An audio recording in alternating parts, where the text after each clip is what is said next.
मंजिल उन्हीं को मिलती है जिनके सपनों में जान होते हैं। मंजिल उन्हीं को मिलती है जिनके सपनों में जान होते हैं। पंख तो यूं ही फड़फड़ाते हैं, हौसले में उड़ान होती है, हौसले में उड़ान होती है।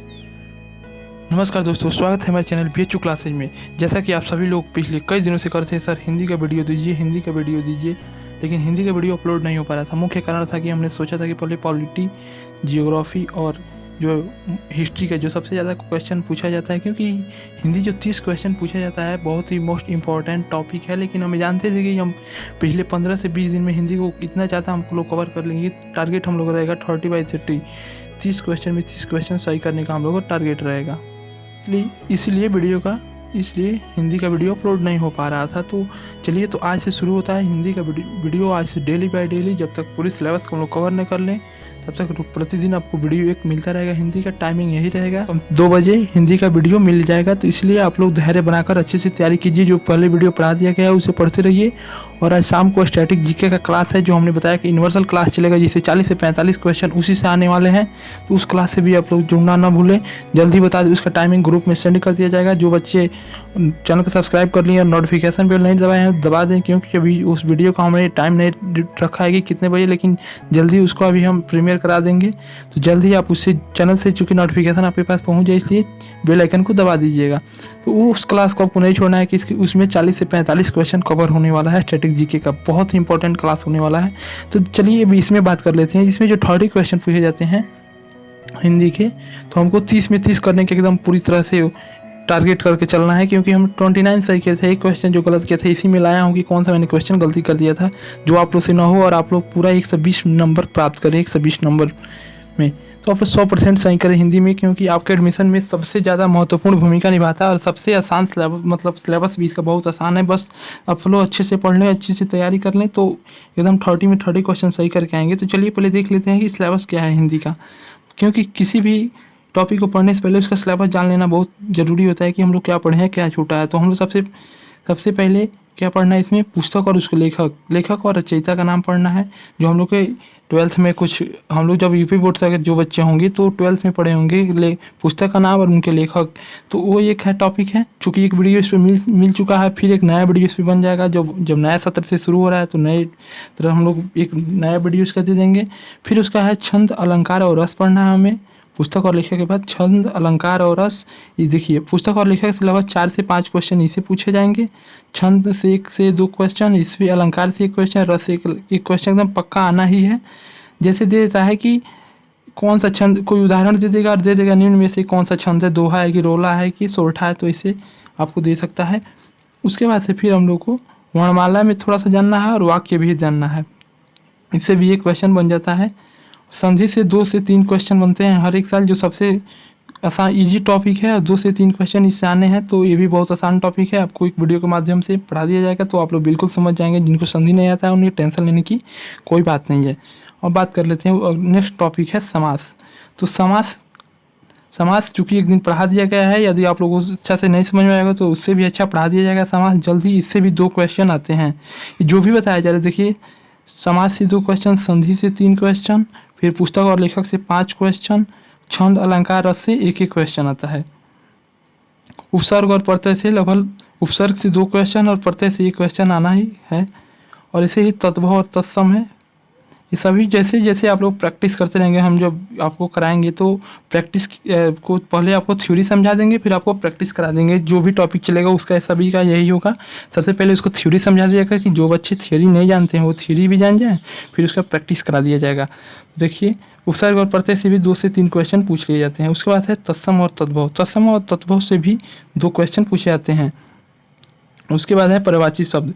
तो 1 या 2 क्वेश्चन पर्यायवाची शब्द से आ जाते हैं। विलोम शब्द, कुछ हम आपको 100 से 150 पर्यायवाची पढ़ाएंगे और 50 से 100 विलोम शब्द पढ़ाएंगे, जिससे ये क्वेश्चन एकदम 100% आपको उसमें BHU एंट्रेंस एग्जाम में दिख जाएगा। तो इसलिए आप लोग को टेंशन लेने की कोई बात नहीं है। और उसके बाद है अनेकार्थी शब्द, अनेक शब्दों के एक शब्द। अब पिछले साल पूछा गया था कि जिसके पास घर ना हो उसे क्या कहते हैं, तो अनिश्चित कहते हैं। पिछले साल के एक आपको क्वेश्चन में याद आ रहा है, तो आपको याद दिला दे रहे हैं कि एक क्वेश्चन पूछा गया था। इसीलिए अनेक शब्दों के एक शब्द से भी 1 या 2 क्वेश्चन पूछ लिए जाते हैं।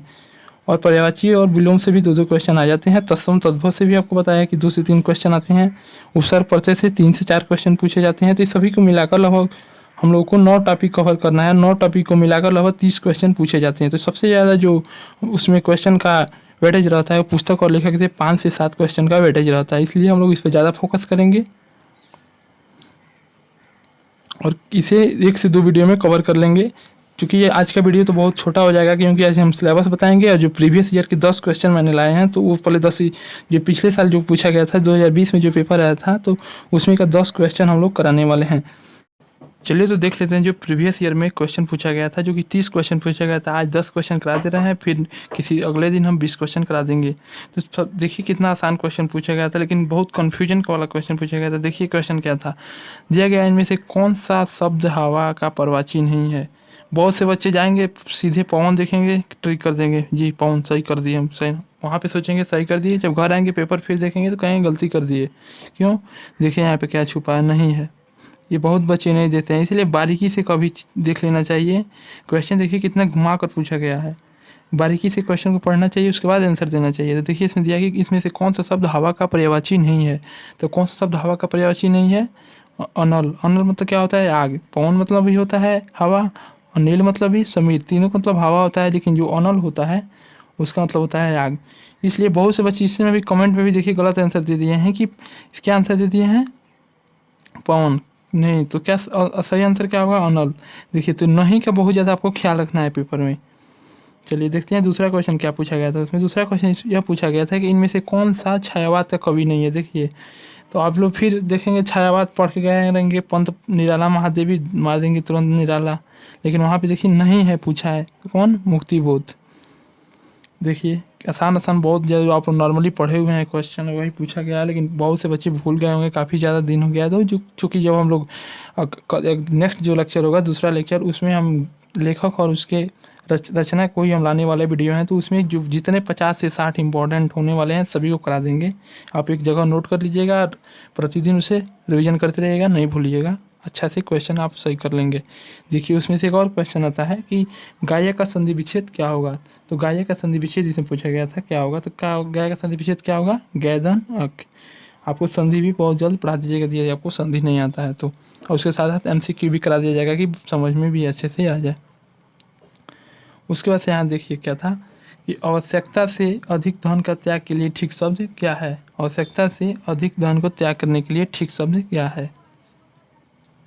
तो आप लाइव चैट में आंसर दीजिए क्या है आवश्यकता से अधिक धन का त्याग करने के लिए ठीक शब्द क्या है? अपरिग्रह। अपरिग्रह ये भी आपको करा दिया जाएगा जब आप आगे पढ़ाया जाएगा, जब अनेक शब्दों के एक शब्द, तो उसमें भी काफ़ी इंपॉर्टेंट जो है वो करा दिया जाएगा। देखिए हम तो कहेंगे इंग्लिश लैंग्वेज से बहुत आसान होता है हिंदी लैंग्वेज, जिसमें चांस होता है कि आप 30 में 30 करके घर आए वापस आए 120 में 120 नंबर। लेकिन इंग्लिश लैंग्वेज में नहीं तो आप सिनोनिम से गलती कर देंगे, पैराग्राफ कोई गलती हो जाएगा, या फिर एंटोनिम से गलती कर देंगे, वन ऑफ सब्स्टिट्यूशन होता है वो गलती का चांस बनता है। लेकिन हिंदी में तो बिल्कुल चांस नहीं बनता है, क्योंकि बहुत आसान क्वेश्चन पूछा जाता है। यहाँ पे देखिए किस शब्द में उपसर्ग का प्रयोग नहीं हुआ है। तो देखिए उपसर्ग का प्रयोग किस में नहीं हुआ है। देखिए इसमें हुआ है, पराजय में हुआ है, प्रभाव में हुआ है, और देखिए किस में नहीं हुआ है, तो और अपवाद में भी हुआ है। लेकिन किस में नहीं हुआ है? ओढ़ना में उपसर्ग का प्रयोग नहीं हुआ है, क्योंकि ओ में ढाना जोड़ा गया है, तो ये प्रत्यय है। उड़ना जो है प्रत्यय एक शब्द है, बाकी तीनों ये शब्द उपसर्ग हैं। तो किस में नहीं हुआ उपसर्ग का प्रयोग? तो ओढ़ना में।